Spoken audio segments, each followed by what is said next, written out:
Hi guys, today I'm going to be talking to you all about pesto. Fresh basil, parmesan, cheesy, nutty pesto. This comes from getting asked every time I bring it to someone's house, every time I sell it on the market, how I make my pesto, and it's actually really simple. I do add a few extra ingredients to it normally, but today I'm just going to show you a simple basic basil pesto that goes with anything really. I mean, it's great with pasta on its own for a quick 5-minute dinner. It's really good if you cover a whole roast chicken with it, roast it in the oven, that's delicious too.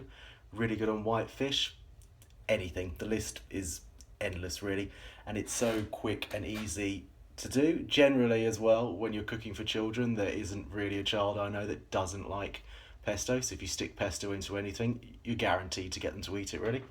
So I'll show you the basic pesto, a really quick one today. So what we've got here is 2 cups of fresh basil, so we're just going to put it in.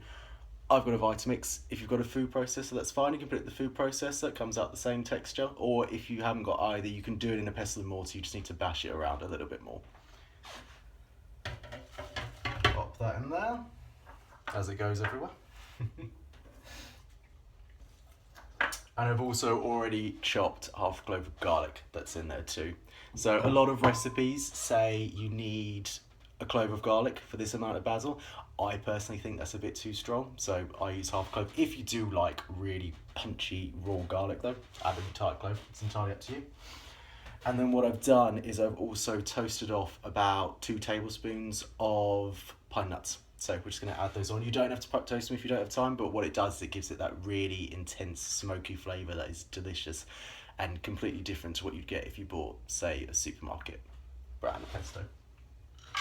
Add those. Then half a cup of freshly grated parmesan.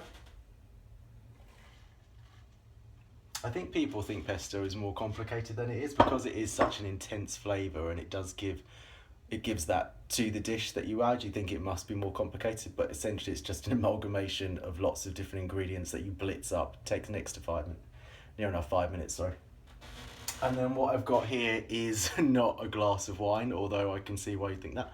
I just don't have any measuring cups, so I use wine glasses. It's half a cup of olive oil, extra virgin olive oil. I use Greek because personally I prefer the taste of cheap. You can buy cheaper Greek olive oils at around £3, which tastes really good, whereas if you want to get a nice tasting Italian olive oil that isn't too acidic and peppery, you have to spend upwards of £10. So for an everyday pesto, Greek olive oil is great. But if you have really expensive Italian olive oil, even better.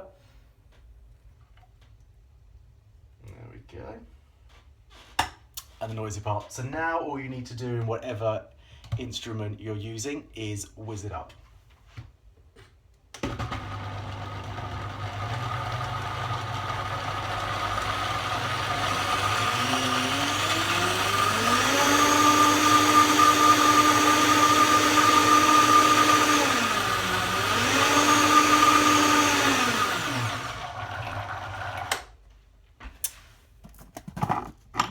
And then to finish it off, we'll just add a pinch of salt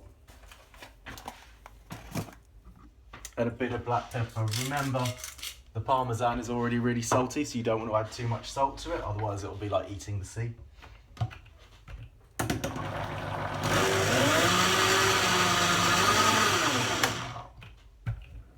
And there you have it.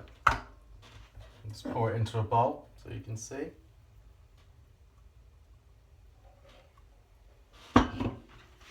And there it is, vivid green pesto. So, I mean, there's nothing wrong with going to the supermarket and buying a jar of pesto. I've done it so many times, and there are a lot of really good ones out there that taste great, but there is ultimately nothing better than homemade pesto.